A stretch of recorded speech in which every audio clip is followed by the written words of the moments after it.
오늘 하나님께서 우리에게 주시는 말씀은 사도행전 1장 6절로 8절입니다. 신약성경 186페이지 사도행전 6장 1절부터 8절까지 우리 다 같이 일어나셔서 세 절을 한 목소리로 같이 읽도록 하겠습니다. 그들이 모였을 때에 예수께 여쭈어 이르되 주께서 이스라엘 나라를 회복하심이 이때니까 하니 이르시되 때와 시기는 아버지께서 자기의 권한에 두셨으니 너희가 알 바 아니요 오직 성령이 너희에게 임하시면 너희가 권능을 받고 예루살렘과 온 유대와 사마리아와 땅끝까지 이르러 내 증인이 되리라 하시니라. 아멘. 다 앉아주시기 바랍니다. 스티븐 노슨 목사님이 이제 이런 말을 했습니다. 구원은 의인이 받는 상이 아니라 죄인이 받는 선물입니다. 여러분 어떻게 구원을 받으셨습니까? 여러분 착하고 선한 일을 많이 해서 받으셨나요? 아니면 뭔가 대단한 일들, 하나님의 마음을 감동시킬 만한 어떤 큰 일을 하셨나요? 저는 구원받기 위해서 아무것도 안 했습니다. 제가 한 것은 아무것도 없습니다. 아마 여러분도 마찬가지일 것 같습니다. 지금까지 내 행동으로 인해서 내가 뭔가 했기 때문에 구원받은 사람은 단 한 명도 없습니다. 삶이 완전하고 또 허물이 없어서 구원받은 사람도 역시 아무도 없습니다. 아무리 죄를 짓지 않고 바르게 행하려고 노력해도 우리가 살아가는 세상은 죄가 많이 있습니다. 그러다 보니까 죄를 짓지 않고 죄와는 아무런 관련이 없이 살아갈 수 있는 사람은 이 땅에 아무도 없습니다. 그래서 성경은 우리 모두를 향해서 죄인이다라고 이야기합니다. 그런데도 불구하고 하나님께서는 저와 여러분을 구원해 주셨습니다. 예수 그리스도를 통하여서 하나님의 자녀 삼아 주셨습니다. 여러분, 구원은 주님께서 우리에게 주신 선물입니다. 선물은 어떤 보상에 대한, 어떤 일에 대한 보상이 아니죠. 그냥 주어지는 것입니다. 우리가 구원을 값없이 받았다라고 이야기하는데 받을 자격이 없는데도 불구하고 받았기 때문에 이것은 선물입니다. 우리의 구원을 위해서 하나님께서 홀로 모든 대가를 다 지불해 주셨습니다. 그래서 우리는 구원을 거저 받게 됐습니다. 그러기에 우리는 감격하고 감사하면서 우리가 받은 선물을 나누어 줄 수 있어야 합니다. 오늘 우리가 함께 읽은 본문은 예수님께서 십자가 위에서 죽임당하시고 제3일에 살아나신 다음에 40일 동안 이 땅에서 활동하시다가 승천하시기 전에 제자들과 함께 이야기를 나누면서 주신 지상 명령인 동시에 예수 그리스도를 믿는 모든 사람들에게 주신 사명입니다. 8절에서 이렇게 말씀하십니다. 우리 8절을 함께 읽도록 하겠습니다. 오직 성령이 너희에게 임하시면 너희가 권능을 받고 예루살렘과 온 유대와 사마리아와 땅끝까지 이르러 내 증인이 되리라 하시니라. 아멘. 당시에 예수님을 따라다니던 많은 유대인들이 예수님을 바라보면서 기대했다가 실망했다가 하는 것을 반복했습니다. 당시 유대는 로마의 지배를 받고 있었습니다. 괴로움이 있었고 서름이 있었고 배고픔과 또 핍박에 시달리면서 고달프게 살아가고 있었습니다. 아무런 희망도 없이 살아가고 있는 나날이 계속됐습니다. 그런데 그러던 어느 날 30대 초반의 한 젊은이가 나타나서는 병자들을 고치기도 하고 또 풍랑을 잔잔하게 하기도 하고 보리떡 5개와 물고기 2마리로 남자만 5,000명 이상을 먹이는 그러한 놀라운 기적을 보여줍니다. 귀신 들린 사람들을 고쳐주기도 하고 또 나면서부터 걷지도 못한 사람을 걷게 하고 보지 못한 사람을 걷게 하는 그 기적을 보여줍니다.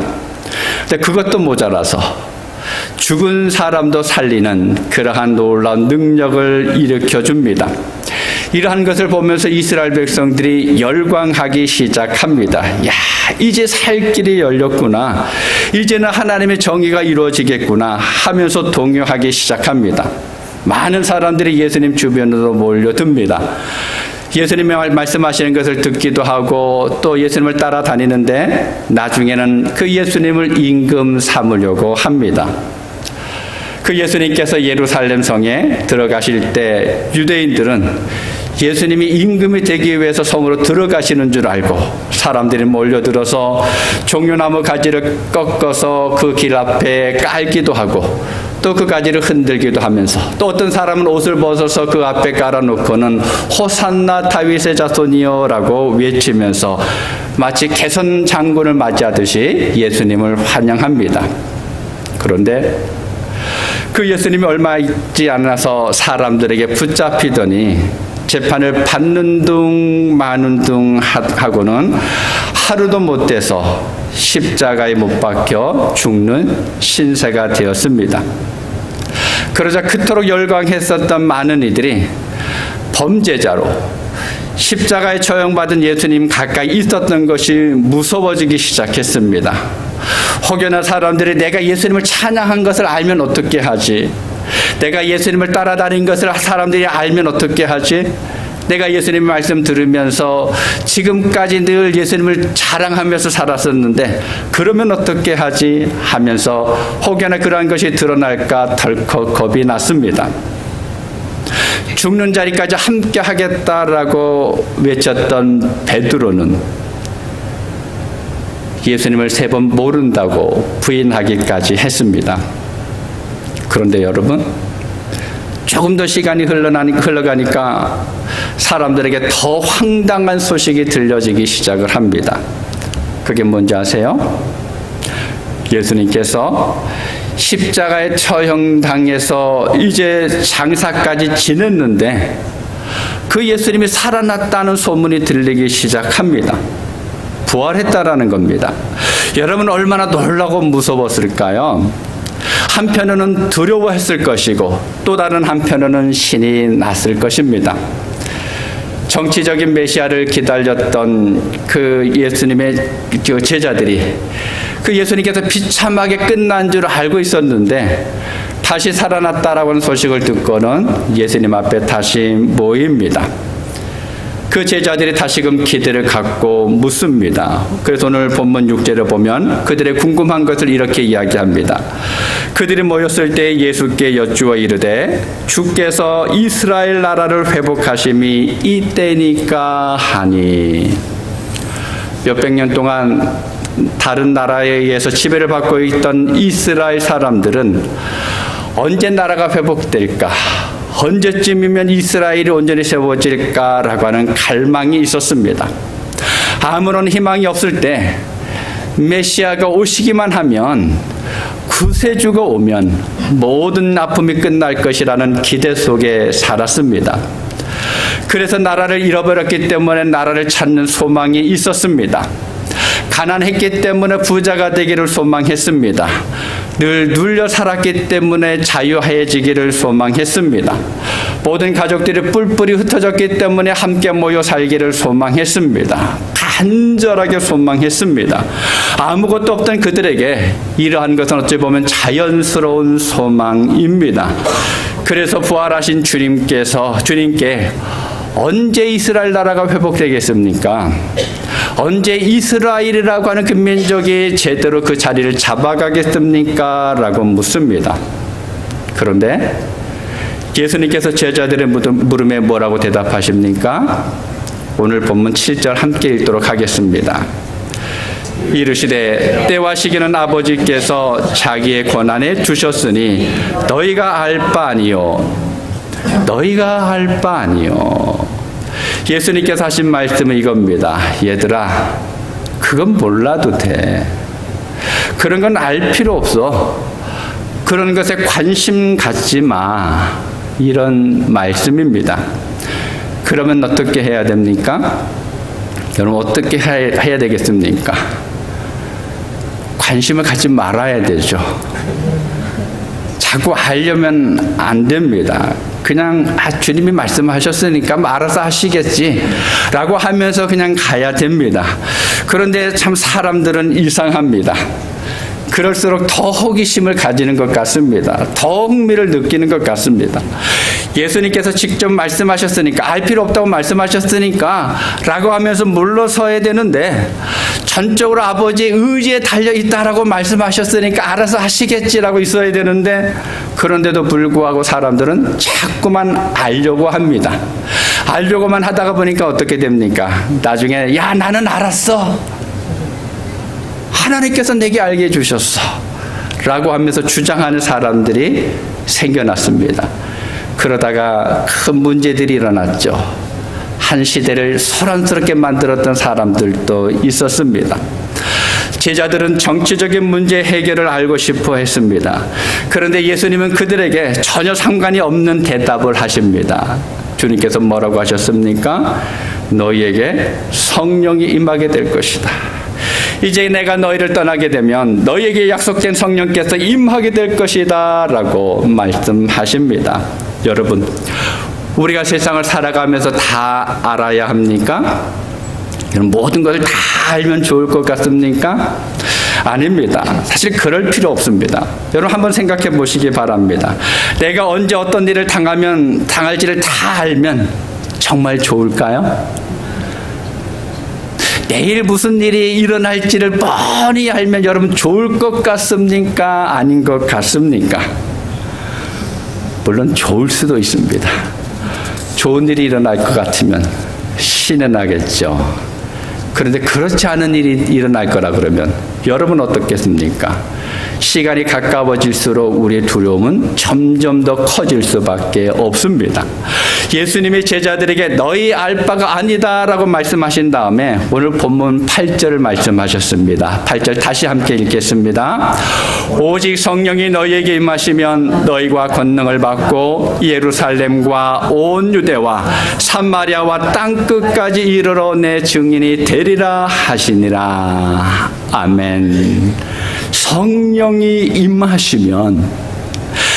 임하시면 우리의 삶의 문제 대부분이 다 해결되어집니다. 아니, 문제는 그대로 있는데도 불구하고 우리는 견디면서 살아갈 수가 있습니다. 죄의식 가운데 살아가고 정신적인 갈등을 느끼고 또 긴장감과 의심과 두려움 때문에 방황하던 사람들이 성령이 임하시면 참된 자유와 평안과 쉼과 확신으로 바뀌어지게 됩니다. 죽음의 공포 때문에 긴장하면서 마음의 불안을 가진 사람들에게 성령이 임하시면 놀라운 평안을 누릴 수가 있습니다. 잘못된 습관 때문에, 예전에 어떤 일들 때문에 다른 사람의 눈치를 보고 살아가고 숨으면서 살아가야 하는데 또 마음이 어두워서 살아가고 있는데 그 사람에게 성령이 임하면 거기에서 해방되어지고 참된 자유를 누릴 수가 있습니다. 이것이 성경의 약속입니다. 여러분, 그런데 어떻게 이것이 가능할까요? 왜 성령이 임하시면 이런 일들이 일어날 수 있을까요? 여러분, 성령이 임하면 권능을 받기 때문에 그렇습니다. 권능은 파워라고 이야기하죠. 헬라어로 보게 되면 두나미스라고 이야기합니다. 이 말의 뜻을 찾아보게 되면 천지를 창조하신 하나님의 능력이라고 하는 의미입니다. 천둥과 번개를 바라는 하나님의 힘이라고 하는 그런 뜻도 담겨져 있습니다. 기적을 나타나는 힘이 되어지고 또 귀신을 내어 쫓고 병자를 일으키는 그런 능력을 의미합니다. 우리가 이런 하나님의 능력을 받으면 죄와 또 사탄의 세력과 욕심과 세상의 힘을 이길 수 있는 그 힘을 가지게 됩니다. 여러분, 성령을 받으면 무엇보다도 우리가 복음을 전하는 힘을 얻게 됩니다. 성령의 능력은 우리의 안과 밖을 변화해 줍니다.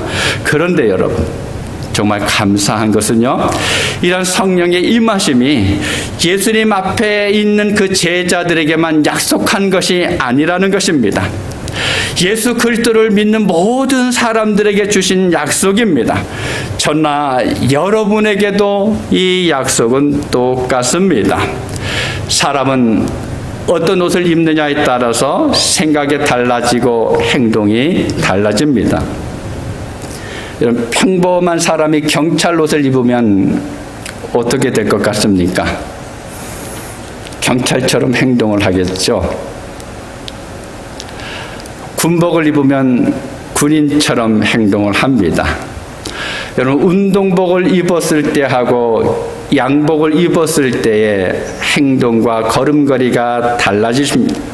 여러분, 이 옷이라고 하는 것은 사람의 마음과 행동을 바꾸어 놓습니다.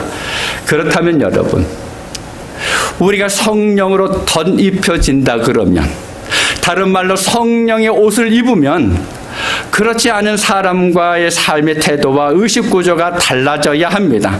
아니, 분명히 달라져야만 합니다. 사도행전 2장 38절에 보면 베드로가 이르되 너희가 회개하여 각각 예수 그리스도의 이름으로 세례를 받고 죄 사함을 받으라. 그리하면 성령의 선물을 받으리니라고 합니다. 또 고린도전서 12장 3절에 보면 사도 바울은 그러므로 내가 너희에게 알리노니 하나님의 영으로 말하는 자는 누구든지 예수를 저주할 자라 하지 아니하고 또 성령으로 아니하고는 누구든지 예수를 주시라 할 수 없느니라.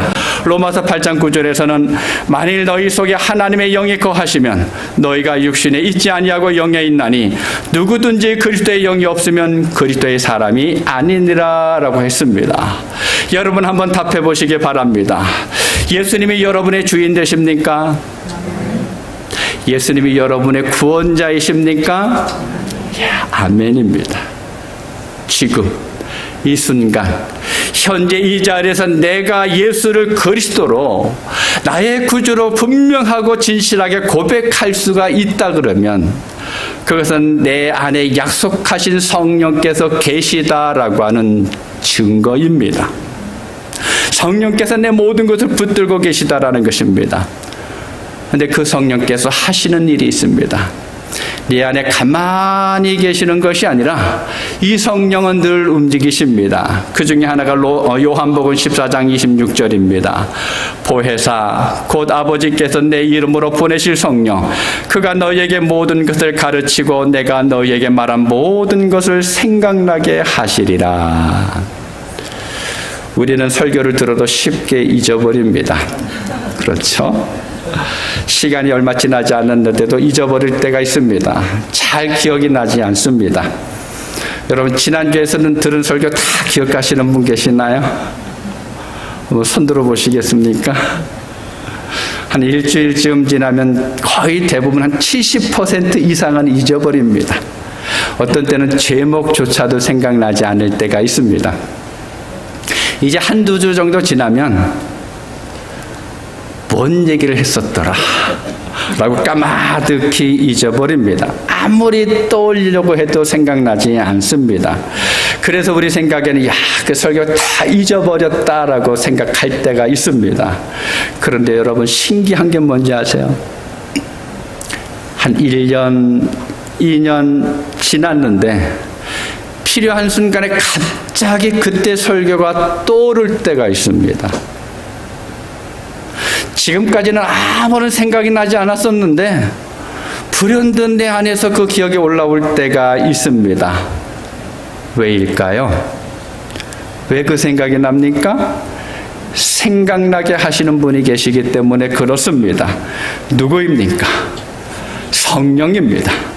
성령께서 내 안에 계시기 때문에 이 말씀이 필요한 순간에 그 말씀을 떠오르게 하십니다. 여러분, 생각나게 하시는 성령께서 우리 가운데 임하시면 우리가 살아가야 하는 삶이 있습니다. 오늘 본문 8절 마지막 부분에 말씀하시는 것처럼 증인이 되는 것입니다. 사도행전 5장 32절에 보면 사도 베드로가 하는 말이 있습니다. 우리는 이 일의 증인이요 하나님이 자기에게 순종하는 사람들에게 주신 성령도 그러하니라 하더라.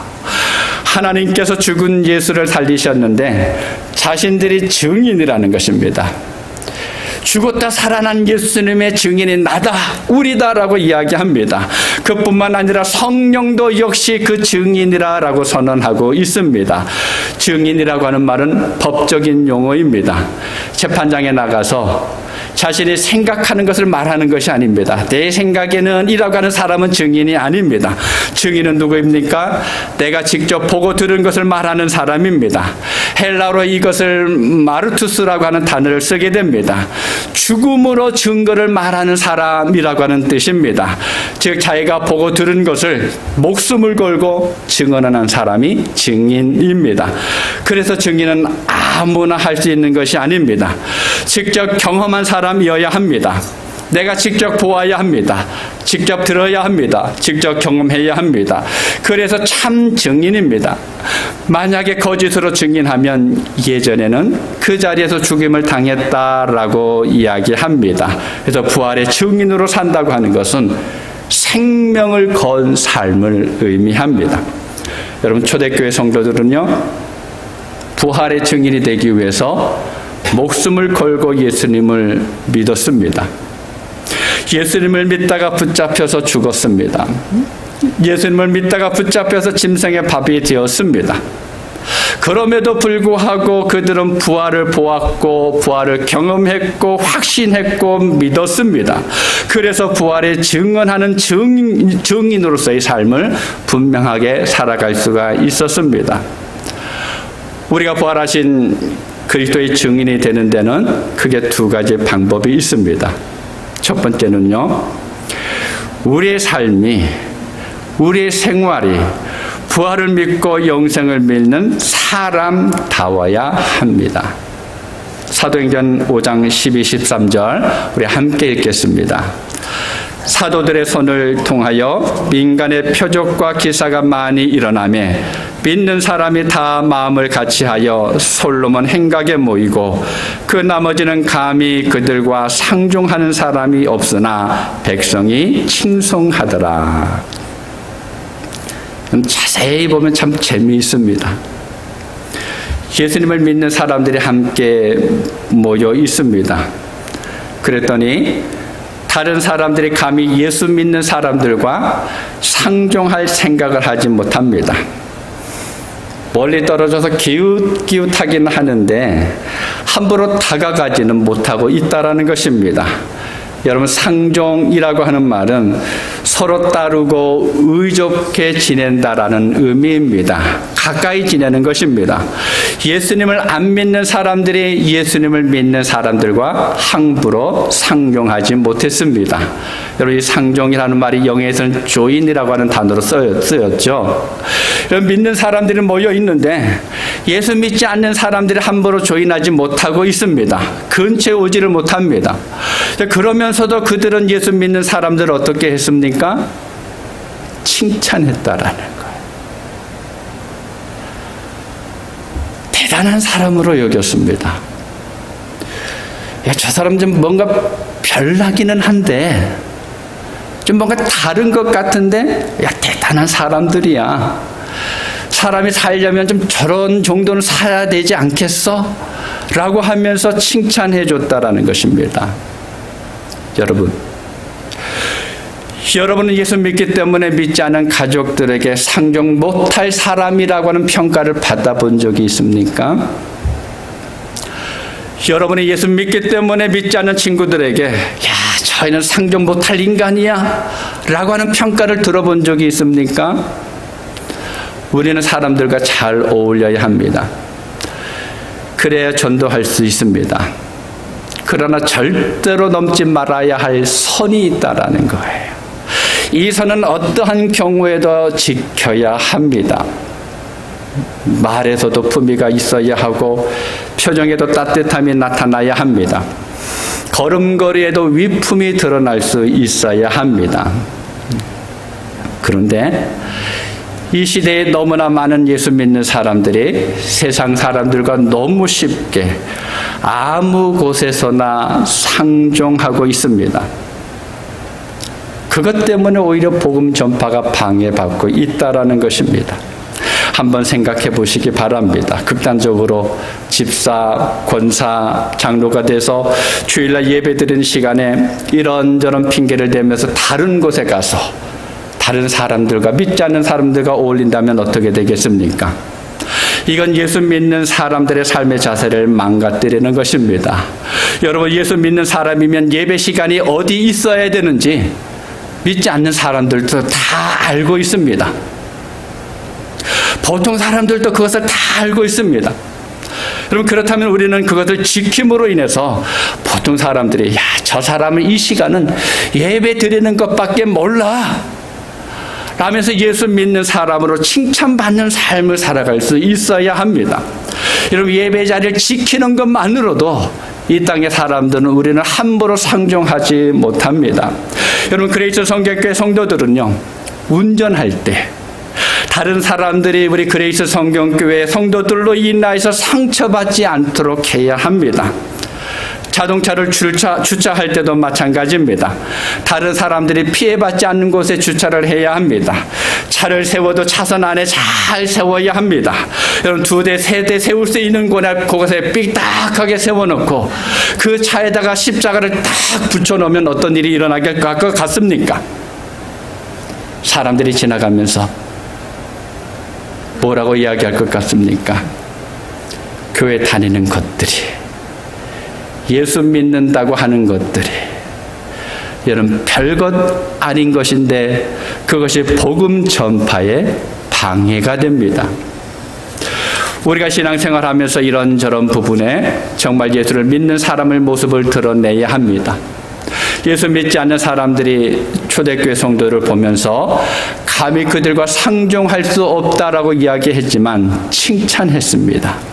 삶이 믿지 않는 사람들에게 칭찬받을 만해야 합니다. 그렇게 되니까 어떤 일이 일어났습니까? 사도행전 5장 14절 우리 함께 읽도록 하겠습니다.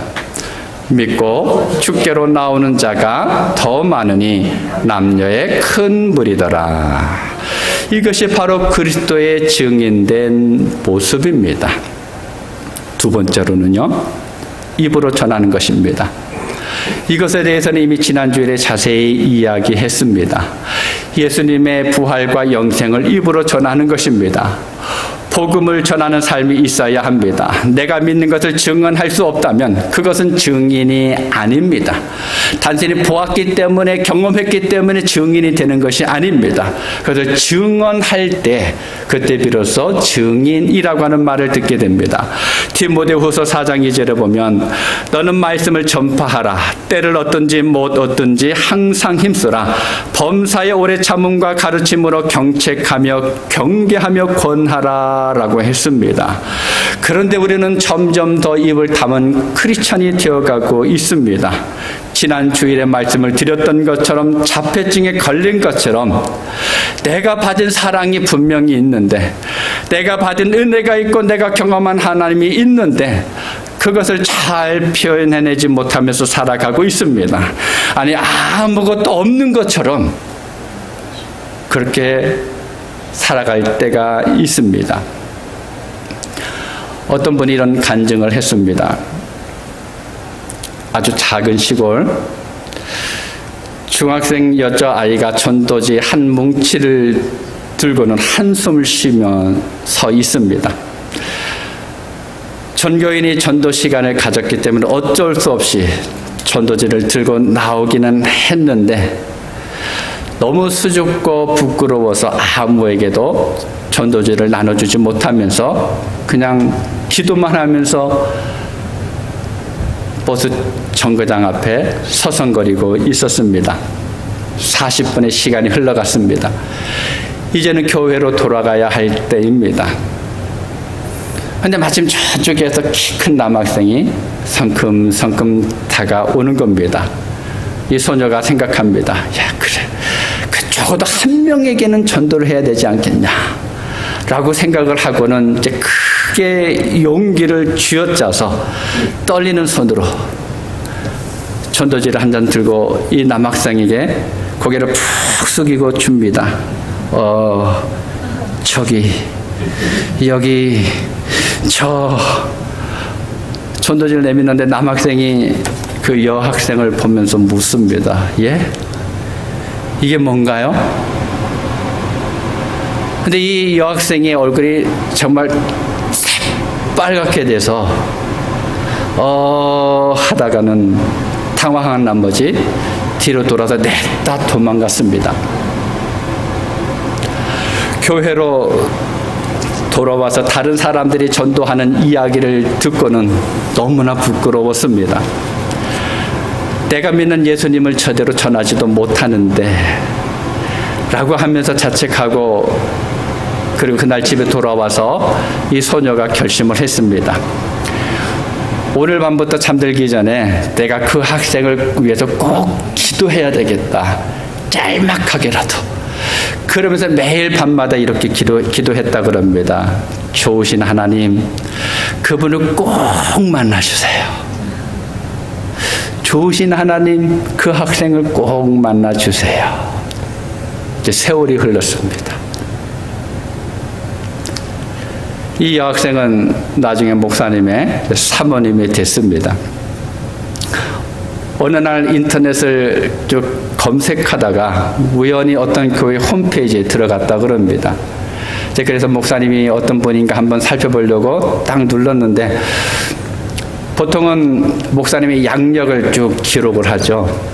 근데 특이하게 이 교회는 양력만 기록한 것이 아니라 이 목사님이 자기 소개가 써놨는데 어떻게 해서 예수님을 믿게 됐는지를 기록을 했다라는 겁니다. 이렇게 기록했습니다. 저는 작은 어느 읍시골의 한 정류장에서 얼굴이 빨개진 한 소녀에게 전도지를 받았습니다. 제가 뭐냐고 물어봐도 대답하지 않고 그 소녀는 도망쳤지요. 그런데 그 후로 이상하게 자꾸만 예수님이 궁금해지는 것입니다. 라고 하면서 쭉 쓰다가 마지막에, 그래서 지금은 이렇게 하나님을 섬기는 목회자가 되게 하셨습니다. 여러분, 우리의 마음에 담긴 작은 헌신도 하나님은 기억하셔서 귀한 열매로 맺게 하십니다. 여러분, 복음은 내가 전하지만 또 때로는 제대로 전하지 못한다 할지라도 내가 뭔가가 행동을 하게 되면 열매는 하나님께서 맺게 하십니다. 내가 열매 맺게 하는 것이 아닙니다. 우리는 어찌하든지 표현하기만 하면 됩니다. 어찌하든지 내가 예수 믿는 것을 나타내기만 하면 됩니다. 최효선 목사님께서 쓰신 책에 보면 이런 글이 있습니다. 평생 설교하면서 이제 두 가지 설교는 하나만하다라고 하는 내용입니다. 첫 번째는 뭔가 하면 돈의 욕심을 부리지 말라라고 하는 설교입니다. 그건 아무리 해도 안 된다라는 겁니다. 또 하나가 있습니다. 여러분 뭔지 아세요? 예수 그리스도를 증언하라라고 하는 설교입니다. 이 두 가지는 평생 예수 믿어도 실천하기가 어렵다라는 것입니다. 여러분, 복음을 전하는 것, 예수 그리스도의 증인으로 살아간다고 하는 것은 결코 쉬운 일이 아닙니다. 여러분, 교회 오래 다녔다고 해서, 시간이 지났다고 해서 저절로 되어지는 것이 아닙니다. 아무나 할 수 있는 것이 아닙니다. 누가 할 수가 있습니까? 성령이 임하시면, 내 안에 성령께서 계시다라고 하는 것을 확신할 때 우리는 증인으로 살아갈 수가 있습니다. 내 안에 성령께서 임하신 것을 느끼며 살아갈 때 우리는 증거의 삶을 살아갈 수가 있습니다. 내 안에 성령께서 역사해 주시면, 안에 내 발걸음을 붙잡아 주시는 것을 우리가 알고 순종하면 예수님을 나타낼 수가 있습니다. 사랑하는 성도 여러분, 우리는 예수 그리스도의 증인이 되어야 합니다. 그러려면 먼저 예수님을 만나야 합니다. 예수님을 경험해야 합니다. 예수님의 음성을 들어야 합니다. 예수님의 사랑을 내가 깨달아야 합니다.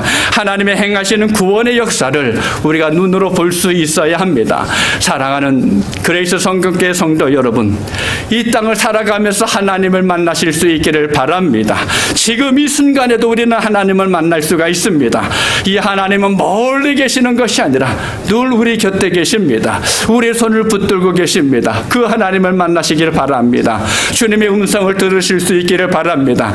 날마다 우리를 향해서 사랑한다라고 말씀하고 있습니다. 내가 너를 붙들고 계시다라고 주님은 말씀하고 있습니다. 내가 너와 함께 하겠다라고 말씀하고 계십니다. 여러분, 그 주님의 음성을 들으실 수 있기를 바랍니다.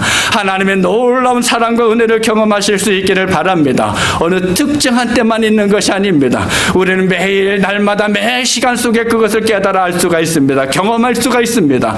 여러분, 그 사랑과 은혜를 경험하시기를 바랍니다. 그리고 나서 하나님 하나님의 행하시는 구원의 역사를 두 눈으로 목격하실 수 있기를 바랍니다. 아니, 내가 구원받았다라고 하는 사실을 분명히 알면서 나도 이런 인간이었었는데, 나도 하나님을 몰랐었는데 나를 하나님께서 구원해 주셨어 라고 하면서 내 눈으로 나 자신을 발견하실 수 있기를 바랍니다. 여러분, 그래서 여러분의 삶이 날마다 주님과 함께 한다라고 하는 것을, 나는 나 혼자 살아가는 것이 아니야, 내가 살아가는 이 삶은 매일매 순간마다 주님과 함께 하는 거야, 하나님이 나와 함께 하시고 성령께서 나를 도와주시는 거야 라고 하는 것을 여러분 매일의 삶을 통해서 다른 사람들에게 나타나는 여러분 되실 수 있기를 바랍니다. 바로 그것이 그리스도의 증인이고 예수님을 증거하는 삶의 모습입니다. 여러분 모두가 그 은혜 가운데 살아갈 수 있기를 예수님의 이름으로 축복합니다. 기도하겠습니다. 아버지 하나님, 하나님께서 우리를 구원하여 주셔서 감사합니다. 우리를 구원하여 주실 뿐만 아니라 우리 안에 성령을 주셔서 그 성령의 붙들림 가운데 살아갈 수 있게 해주셔서 감사합니다. 우리가 하나님의 은혜를 날마다 경험하게 하여 주시고, 우리에게 말씀하시는 그 음성을 듣게 하여 주시고, 우리를 붙들어 주시는 하나님의 손길을 경험하게 해주셔서 감사합니다. 주님께서 언제나 나와 함께 하여 주시고 내 삶을 다스리시는 것을 우리가 깨닫게 해주셔서 참으로 감사합니다. 아버지 하나님, 이것을 나만 알고 살아가는 것이 아니라, 나만 듣고 나만 경험하면서 살아가는 것이 아니라, 이 땅을 살아갈 때 매일매일의 삶 속에서 그 모습을 다른 사람들에게 보일 수 있도록 도와주시옵소서. 내가 하나님과 함께하는 것을, 내가 성령의 인도하심 속에 거하는 것을, 내가 주님의 손에 꼭 붙들려 살아가는 것을 다른 사람이 보면서, 야, 저 사람이 정말 예수 믿는 사람이야 라고 그들이 이야기하면서 내 삶을 통하여서 예수님을 증거하고 예수님을 나타낼 수 있는 우리 한 분 한 분들 되게 하여 주시옵소서. 모든 것을 주님께 맡겨드리옵고 예수님의 이름으로 기도하옵나이다. 아멘.